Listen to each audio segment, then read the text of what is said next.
많은 분들이 이렇게 결혼 생활 중에 계신 분들은 아니 자녀는 자기 책임이지 이혼하더라도 양육비를 왜 안 준대? 이렇게 생각들을 하셔요 쉽게. 옆에서 보시면 어떻게 됩니까? 아까 강의하실 때 잠깐 나왔는데 엄마가 쓸까봐 뭐 이런 맞아요. 그런 좀 말씀 주십시오. 2012년도 한부모 가족 실태조사에서 아까 한 번도 못 받은 사람들이 83%라고 이야기 나왔잖아요. 근데 그 이야기를 들으면 사람들이 깜짝 놀래요. 아니 이혼을 했지만 자기 자식인데 어쩜 저렇게 안 주는 사람 많지? 설마 뭐 이렇게 이야기 하시거든요. 정말 그럴 수가 있어라고 하는데 정말 돈을 안 주려고 별짓을 다 해요. 안 주려고요? 네. 어떤 사람은 10원도 주기 싫다. 그리고 이제 이번에 이제 이 관리원을 통해서 혹시나 이렇게 받게 되는 경우도 있지 않습니까? 그러면 어디에 썼는지 영수증 매월 달라고 하는 분도 있고요.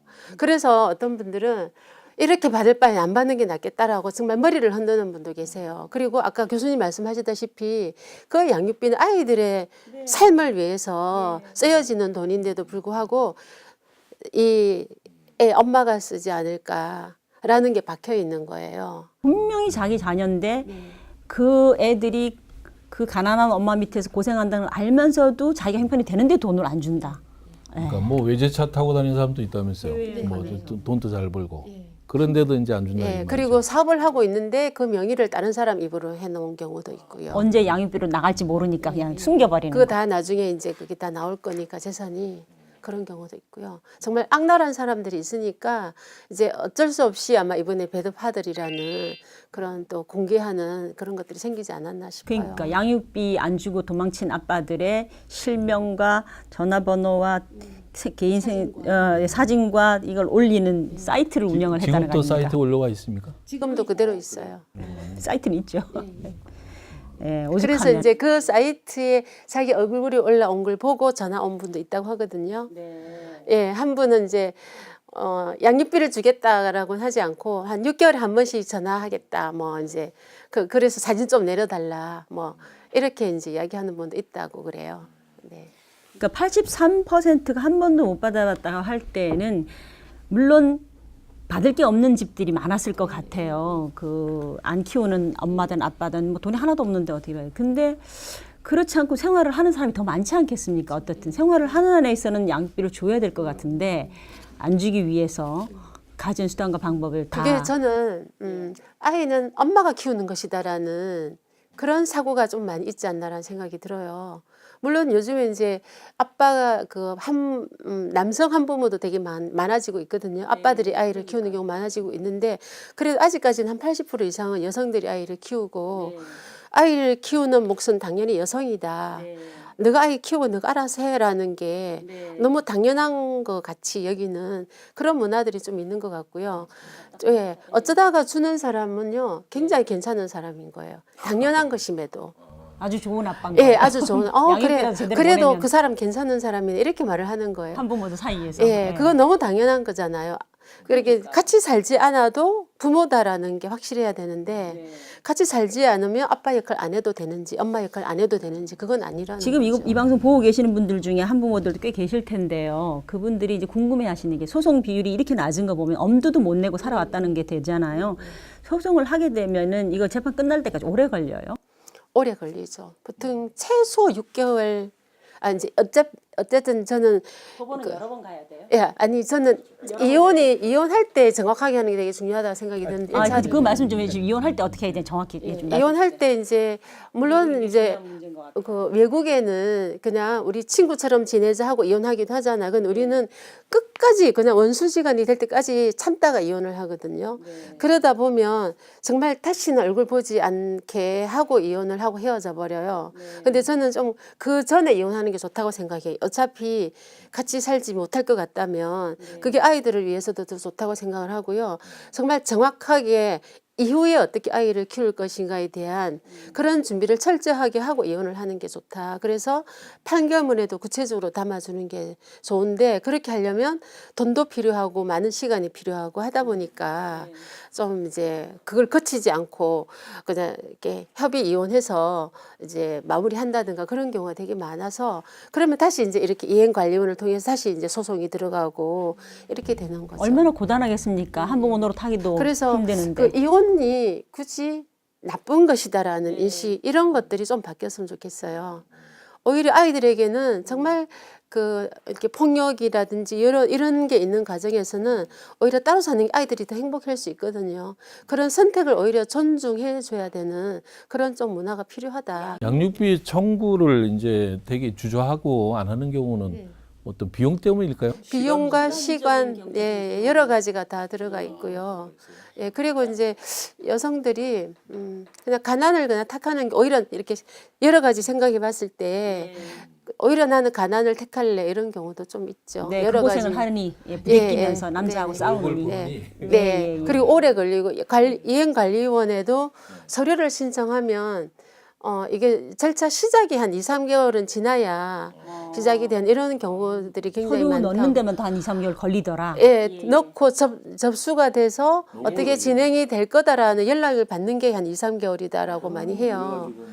바로 원스톱으로 진행되는 것도 아니고. 예, 그래서 이제 너무 오래 걸리고 되게 이제 그러다 보면 진이 다 빠져서 이 전 대표님 말씀을 듣고 있으면 그 이혼을 고민하는 많은 분들이 남자하고 싸우는데 또는 여자하고 싸우는데 집중할 게 아니라 둘이 이혼한 뒤에 양육 플랜에 집중을 하고 차라리 그 더 사이가 나빠지기 전에 해야 양육 플랜에 합의가 잘 된다. 그런 것 같습니다. 저는 오히려. 이혼하고 나서도 잘 지내야 된다고 생각하거든요. 서로 양육을 협의하고 그래서 이제 전에 어떤 교수님인가 하시는 말씀이 저희는 지금 양육자 비양육자라고 표현을 하는데 키우는 사람을 양육자라고 하고 안 키우는 사람을 비양육자라고 표현을 하는데 그게 아니라 주양육자와 부양육자가 되어야 된다라는 그 말이 맞는 거 아니냐라고 하시는데 저는 그게 굉장히 동의를 하거든요. 비양육을 하지 않는 게 아니라 좀 주로 하는 사람과 조금 더 한 발짝 뒤에서 하는 사람과의 차이가 있을 뿐이다. 예. 그래서 저는 이혼을 잘하는 거 되게 중요하다고 생각해요. 근데 이제 제가 듣기에는 그 양육비가 그 실제 아이가 크기에 필요한 비용에 훨씬 하회하는 게 일반적이다 이렇게 그 그렇죠. 얘기를 하시더라고요. 아, 보통 통계 내보면 30만 원에서 50만 원 사이 정도 나오는데. 근데 그거 갖고 어떻게 실제로- 애를 키워요? 예, 실제로 그걸로는 애 못 키우죠. 키우죠. 예.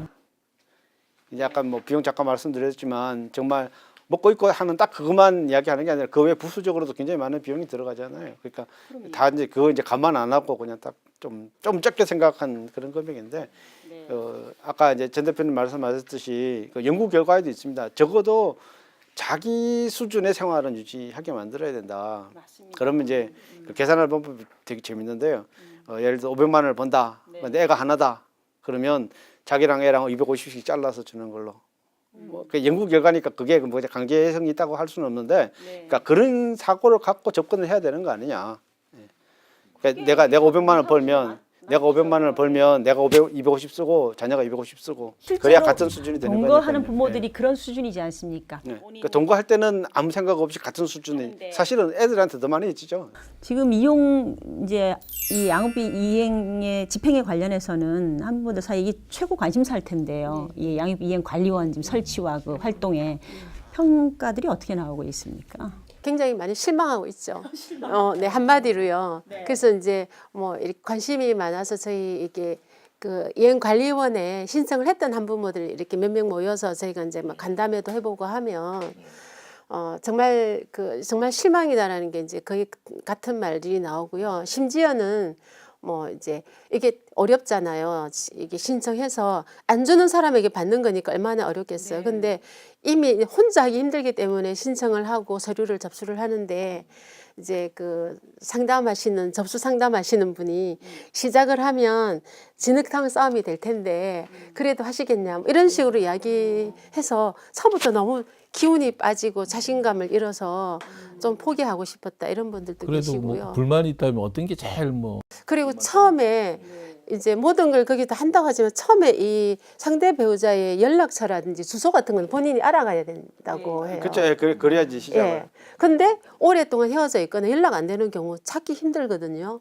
그러니까 이영원이 바로 정보 조회를 할 수 있으면 뭐 신청 받자마자 전산망이니까 쭉 들어가서 찾으면 될 것 같은데, 그러니까 여가부 장관한테 이제 보내서 그쪽에서 이제 넘어가가지고 저쪽에서 찾아서 다시 이제 보내줘야 되니까요. 그럼 거주 확인하는데 일단 시간이 걸리고 네. 그다음에 재산관계 확인하는 게 제사 조사도 뭐 사실 개인정보보호법에 의해서 다 걸리죠. 예. 네.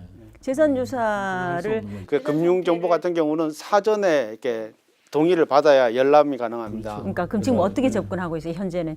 그러니까 지금 비양육모의 양육부의 재산 상태가 어떤지를 확인하기 위해서 이 양육비 이행 관리원에서 재산 상태를 추적 확인하려 그러면 뭔 절차를 통하는 거죠? 이제 법원에다가 청구를 그러니까 법원에다 소송을 제기하면 그러니까 법원이 사실 조회를 통해서 그 재산을 찾아줍니다. 그러니까 이행 관리원은 못 하고요. 그러니까 찾아주니까 그러니까 일단은 아까 앞서 말씀드린 그런 절차들을 다 거친 후에 이제 법원에다가 제 양육비 안 주니까 양육비를 좀 주게끔 판단을 해달라. 예, 하고 그러면 그렇게 하면서 이제 법원에다 사실조회를 신청하면 법원이 뭐 은행 같으면 은행연합회라든가 뭐 국세청 이런 데다가 뭐 금융정보, 부동산 정보 이런 거를 달라고 해서 이제 받아가지고 그거 보고 이제 아 이만큼 재산이 있으니까 양육비를 얼마를 준다 뭐 이런 식으로 이제 가는 거죠. 그러니까 시간이 많이 걸릴 수밖에 없습니다. 절차가 굉장히 그렇게 많이 걸려서 이제 얼마씩을 지급하라라고 했을 때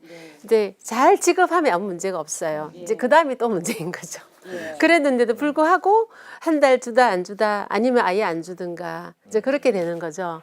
그래서 저희가 그랬을 때 안 주는 사람들에게 뭔가 이행하지 않으면 안 되게 하는 강력한 조치가 필요하지 않냐라는 이제 생각으로 이제 강제 조항을 좀 넣어달라라고 이야기하는데 운전면허는 대부분이 운전을 하니까 운전면허증이 없으면 당장 생활에 불편하니까 이제 그걸 좀 해달라고 하는 거였고요. 또 하나는 이제 출국 금지되게 여권 발급 취소해달라.